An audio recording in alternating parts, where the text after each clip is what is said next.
मुद्दे कम थे, नारे ज्यादा थे। ये ऐसा चुनाव हो गया जिसमें नारे टुक ओवर, और एक नारे की काट में न जाने कितने नारे और आए।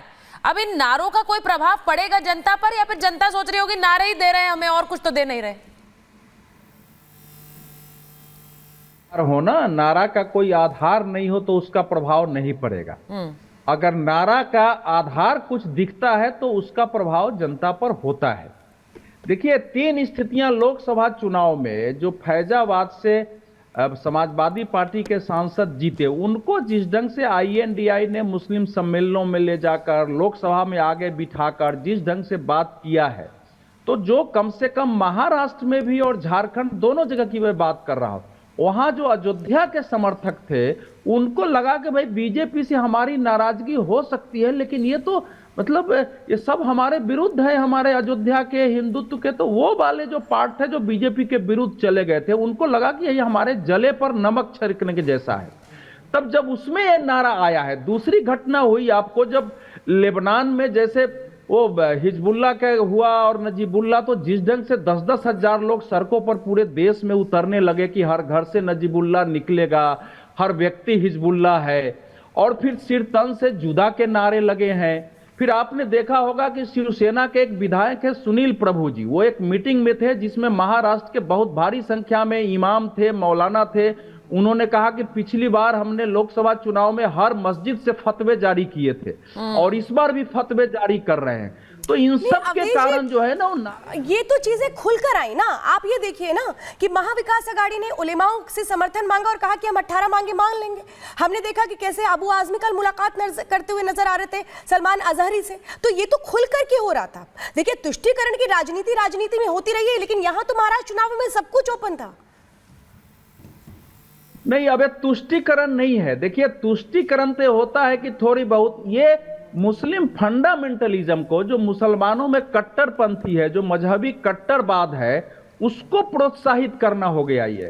ये केवल तुष्टीकरण तक सीमित हो तो चलो उस पर तो बहस हो सकती है, लेकिन जो फंडामेंटलिस्ट फोर्सें हैं वो अगर बात कर रही है कि हमारा वोट जिहाद है, और इस बार अगर कोई बीजेपी को वोट दे तो उसका हुक्का पानी बंद कर दो, उसके साथ रोटी बेटी का रिश्ता मत रखो, और उसको सपोर्ट मिल रहा है। सलमान अजहरी जिसने कहा कि इस देश में करबला की तरह युद्ध होगा और इसमें हम विजयी होंगे, इस्लाम विजयी होगा, उससे समर्थन मांगा जा रहा है, और उस पर आईएनडीआई के घटक कुछ बोल नहीं रहे हैं। तो ये अब केवल मुस्लिम तुष्टीकरण तक सीमित नहीं है, ये तो कंप्लीट फंडामेंटलिज्म को, कट्टरवाद को, इस्लामी, उसको प्रोत्साहित और समर्थन देना हो गया है जी। अब इसका रिएक्शन है, लेकिन बीजेपी और शिवसेना और अजीत पवार का गठबंधन महाराष्ट्र में या झारखंड में लोकसभा चुनाव का जो वातावरण था उसको इसके आधार पर कितना बदल पाई है, आ रही हैं। और कल हमने देखा अवधेश जी कि एक बड़ा हमला बीजेपी ने सुप्रिया सुले पर किया है, नाना पटोले पर किया है।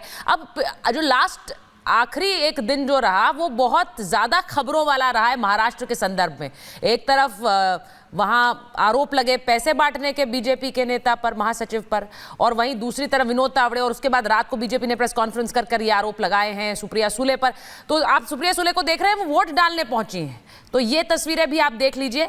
और बारामती से एक बहुत इंटरेस्टिंग लड़ाई है, क्योंकि वहां अजीत पवार चुनावी मैदान में हैं और वहां जाहिर है उनके सामने एनसीपी शरद के भी उम्मीदवार हैं और योगेंद्र पवार। अब ये इंटरेस्टिंग फाइट्स हैं महाराष्ट्र में आज कुछ जो हम आपको बता रहे हैं। वर्ली की सीट से मिलिंद देवड़ा वर्सेस आदित्य ठाकरे की लड़ाई है, उसमें मिलिंद देवड़ा ने ओपन चैलेंज भी दे दिया आदित्य ठाकरे को, वो भी तस्वीरें आपको दिखाएंगे। मानकुर शिवाजी नगर से नवाब मलिक वर्सेस अबू आजमी है। अब आप सोचिए, कई बड़ी इंटरेस्टिंग फाइट्स हैं जो अपने आप में ही जिनका नतीजे का इंतजार करेंगे। प्रेम जी, जिस बात की वो बात कर रहे थे, अगर मुस्लिम कंसोलिडेशन वोट का होता है तो आपको लग रहा है कि दूसरी तरफ एक हिंदू वोट कंसोलिडेशन भी होगा, बटेंगे तो कटेंगे का एक असर होगा, आपको लग रहा है इस चुनाव में?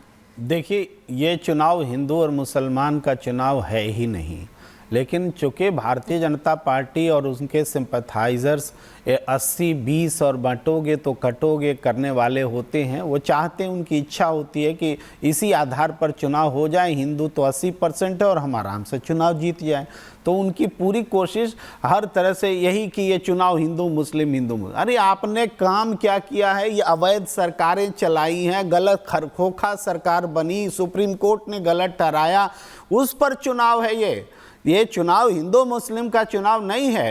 ये इसलिए बीजेपी की कोशिश है कि इसको बदल दिया जाए हिंदू मुस्लिम। लेकिन प्रेम कुमार जी, ये बड़ा इंटरेस्टिंग है आपके लिए कहना प्रेम कुमार जी, लेकिन जो आप कह रहे हैं हिंदू मुस्लिम का चुनाव नहीं है, वहां फतवे जारी हो रहे हैं, वहां पे वोट अपील्स हो रही हैं, और उस समय उसको नहीं उसके खिलाफ बोलने वाला कोई नेता नहीं था महाविकास आघाड़ी में, कोई भी नेता। बड़ा फतवा क्या होगा? बटोगे तो कटोगे। नहीं, ये इससे फतवा भी बड़ा कोई फतवा नहीं है। फतवा होता है क्या? किसी एक धर्म को नहीं बोला गया कि आप हमें वोट दीजिए, और बोला किसको? नहीं, किसी एक धर्म को नहीं बोला कि बांग्लादेश में हिंदू, वहां वोट अपील्स थी, वहां वोट अपील्स थी। मान लेंगे क्या आप? नहीं, बांग्लादेश के लिए नारा था क्या? वोट अपील्स की गई क्या कि एक धर्म के लोगों को वोट करना है? और है क्या? नहीं, बटोगे तो कटोगे, और है क्या?